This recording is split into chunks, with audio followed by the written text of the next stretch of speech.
திருவள்ளூர் மாவட்டம் பூண்டி சத்தியமூர்த்தி நீர்த்தேக்கத்திலிருந்து வினாடிக்கு 4500 கன அடி உபரி நீர் கொசஸ்தலை ஆற்றில் திறக்கப்பட்டுள்ளதால் தாமரைப்பாக்கம் அணைக்கட்டில் வெள்ளப்பெருக்கு ஏற்பட்டுள்ள நிலையில் வேடிக்கை பார்க்கவோ குளிக்கவோ பொதுமக்கள் ஆற்றுப் பகுதிக்கு வர வேண்டாம் என எச்சரிக்கையானது விடுக்கப்பட்டிருக்கிறது.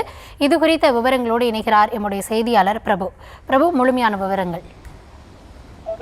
வணக்கம். வடகிழக்கு பருவமழையின் காரணமாக திருவள்ளூர் மாவட்டத்தில் நீர்பிடிப்பு பகுதிகளில் நேற்று இரவு முதல் கனமழை பெய்து வருகிறது.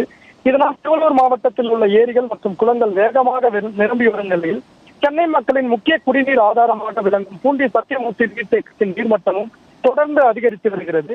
இதனால் பூண்டி ஏரிக்கு வரும் நீரின் அளவு 2900 கன அடியாக உயர்ந்துள்ள நிலையில் ஏரியிலிருந்து 4500 கன அடி வீதம் கொசஸ்தலை ஆற்றில் நீரானது திறந்துவிடப்பட்டுள்ளது.